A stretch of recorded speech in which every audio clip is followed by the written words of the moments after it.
আসসালামু আলাইকুম দর্শকবৃন্দ, আপনাদেরকে একটা নিউজ জানানোর প্রয়োজন মনে করছিলাম। অবশ্য এটা বাংলাদেশের জন্য অবশ্য অনেক উপকার, বা কেন এটা ফেসিবাদের একটা বিপক্ষে যে একটা রায়।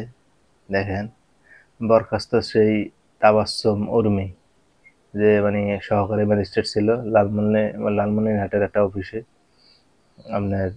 আর সে বিশ্বস্ত এক আওয়ামী লীগের কর্মীও বটে। আর এই আওয়ামী লীগের কর্মী কোটায় সে এই চাকরিটা পেয়েছিল। তো এই নিউজটা হলো, তপস্বী তাবাসসুম উর্মি, যিনি পূর্বে লালমনিরহাটের সহকারী কমিশনার হিসেবে কর্মরত ছিলেন, তাকে সরকারি চাকরি থেকে বরখাস্ত করা হয়েছে। তো জনপ্রশাসন মন্ত্রণালয় গত 2 জুলাই 2025 তারিখে এই সংক্রান্ত একটি প্রজ্ঞাপন জারি করেছে। তাকে তাকে বরখাস্ত করার কারণ হলো, তিনি অন্তর্বর্তী সরকার প্রধান উপদেষ্টার বিরুদ্ধে ফেসবুকে সে পোস্ট দিয়েছিল। শুধু সেই বিতর্কিত পোস্টই নয়, সে কিন্তু আমাদের যে জুলাই গণ অভ্যুত্থানে যে শহীদ বা আহত, তাদের কেউ নিয়ে কিন্তু বিদ্রুপ পোস্ট দিয়েছিল। বিদ্রুপভাবে সে ব্যঙ্গ করেছিল, কথাবার্তা বলেছিল। আর এই কারণেই তার যেই চাকরির যেই অসাধারণের যেই কর্মকাণ্ড, যে বিধি, এই বিধি মোতাবেক তাকে সর্বপ্রথম মনে করেন না ওএসডি করা হয়। ওএসডি করার পরে এই গত কয়েক মাস পরে তাকে এখন সাময়িকভাবে চূড়ান্তভাবে তাকে মনে করেন এই পদক্ষেপ নিয়ে তাকে চাকরি থেকে বরখাস্ত করা হয়। তো তো এই ঘটনায় বাংলাদেশের সরকারি কর্মকর্তাদের মধ্যে একটা বিতর্কিত বা এই পদক্ষেপের ইঙ্গিত পাওয়া যাচ্ছে। অনেকে আবার এটা নিয়ে সমালোচনা করেন। কিছু সুশীল আছে না, বা তাদের বন্ধু বান্ধব আওয়ামী লীগেরই কর্মী, হয়তো প্রকাশ্যে তো কিছু বলতে পারে নাই, ঠিক আছে, এটা হয়তো কিছু বিরোধিতাও করে। তো আওয়ামী লীগের এক কর্মী দেখা জয় বাংলা হয়েছে। আওয়ামী লীগ তো জয় বাংলা হয়েছেই, সাথে মনে করেন না তারা তো আর উঠে দাঁড়াতে পারবে না।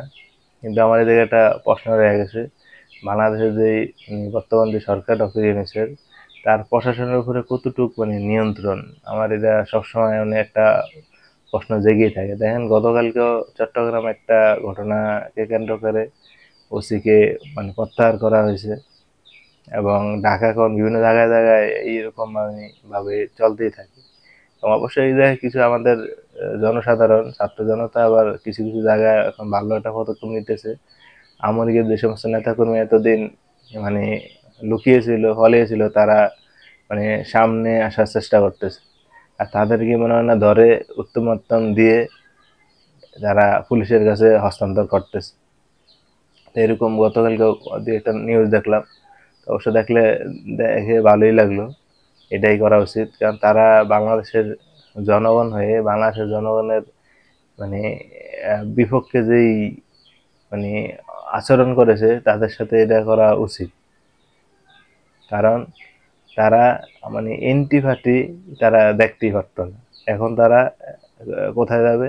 এখন তারা এতদিন যাই লুকিয়ে ছুকিয়ে ছিল, এখন দেখে আর পারতেছে না, এখন জনসম্মুখে আসার চেষ্টা করতেছে।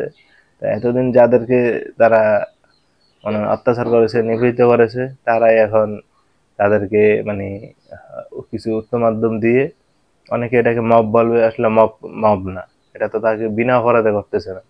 তার অপরাধ ছিল, সে এতদিন পলিয়েছিল, এখন সে সামনে পেয়েছে, তাকে হয়তো কিছুটা উচ্চ মাধ্যম দিয়ে পুলিশের কাছে হস্তান্তর করেছে, তাকে তো আর মেরে ফেলতেছে না। আর এই জায়গায় যদি আওয়ামী লীগ থাকতো, আমরা দেখেছি, ঠিক আছে, তারা মানুষকে মানে বিনা কারণে মানুষকে পিটিয়ে মেরে ফেলেছে, একমাত্র আওয়ামী লীগের বিরোধিতা হওয়ার কারণে। হয়তো ফেসবুকে একটু পোস্ট দিয়েছে, বা হয়তো কোথাও কোনো একটা মানুষের সাথে সে কথা বলেছে, এটাও তারা সহ্য করতে পারেনি। ওই লোকটাকে পিটিয়ে মেরে সে থানায় দিয়েছে, জবরদস্তি করে বছর পর বছর তারা জেলে ভরে রেখেছে।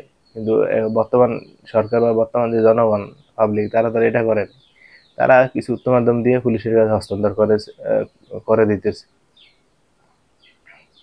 তো দর্শক, এটা অবশ্য জারি রাখা উচিত।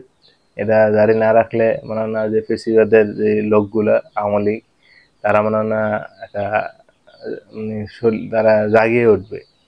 কারণ তারা দেখেন মাঝে মধ্যেই তারা ফেসবুকে মানে বা এই দু একদিনে দেখলাম বিভিন্ন ওসি বা বিভিন্ন তাদের সাথে কথাবার্তার যে ধরন, আমরা আসলে মেরে ফেলবো, কেটে ফেলবো, ছাড়বো না, মানে সবকে একটা কুটা কুটা কর্ম, মানে যে একটা মানে ভাব তাদের, এই ভাবটা মনে করেন না তাদের এখনো যায় নাই।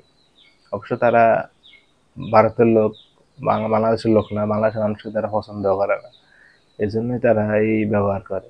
এগুলা বাংলাদেশের যে প্রশাসন আছে তাদেরকে এটা মানে প্রতিহত করতে হবে। বর্তমান যে সরকার, অবশ্য প্রশাসনের উপরও তাদের সম্পূর্ণভাবে হাত নাই। যদি হাত থাকতো তাহলে ফেসিবাদের এই সমস্ত লোকগুলো এখনো মানে ঘাপটি মেরে ফলিয়ে থাকতে পারতো না। তাদেরকে জনগণের সম্মুখীন আনে বিচারের মানে আওতায় আনতে পারত। কিন্তু দেখেন কত হাজার হাজার নেতাকর্মী আওয়ামী লীগের যারা মানুষকে গুলি করেছে, হত্যা করেছে, লুটপাট করেছে, মানুষের অধিকার ছিনিয়ে নিয়েছে, তারা পালিয়ে গিয়েছে। এরপরও যারা আছে কিন্তু তারা দেখেন তারা অনেকে নির্বৃত্তে মানে ঘোরাফেরা করতেছে, অনেকে হয়তো সামনে আসার চেষ্টা করতেছে, কিন্তু বেশি অপরাধ করার কারণে জনগণ তাকে উচ্চমাধ্যম দিয়ে পুলিশের কাছে হস্তান্তর করতেছে। এছাড়া কিছু না। যদি বাংলাদেশের মানুষ, যদি জনসাধারণ যদি অতটা খারাপ হইতো তাহলে আওয়ামী লীগ পতনের প্রথম দিনই মনে হয় 10 থেকে 20 হাজার লোককে মেরে ফেলতো। কিন্তু এরকম তো কিছু হয় নাই। অত হাতে গোনা আমাদের পুলিশ কিছু ভাই বেশি নিহত হয়েছে, কিন্তু তাদের আওয়ামী লীগের নেতাকর্মী কিন্তু অতটা ক্ষয়ক্ষতি হয়নি। হাতে গোনা 2-4-5 জন হয়তো মারা গেছে।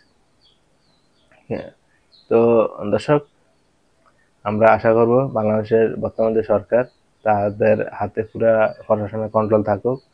কোনো প্রশাসনিকভাবে কেউ যেন কোনো মানে কোনো চক্রান্ত যেন না করতে পারে, এবং প্রশাসন যেন তাদের কাজ যেন সুন্দর মতন চালিয়ে দেশকে যেন নিয়ন্ত্রণ রাখতে পারে, এই ব্যাপারে সরকারকে অনেক মানে কঠোর পদক্ষেপ নেওয়া উচিত এবং সচেষ্ট থাকা অনেক প্রয়োজন।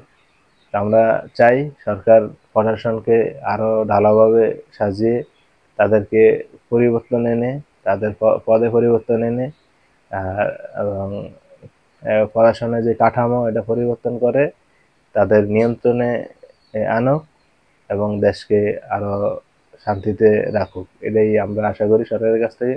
তো দর্শক, ভালো থাকবেন, এই চ্যানেল সাবস্ক্রাইব করবেন, লাইক করবেন, শেয়ার করবেন, আপনাদের মূল্যবান যে কমেন্ট এটা লিখে আমাদের কাছে জানাবেন। তো আসসালামু আলাইকুম, আল্লাহ হাফেজ।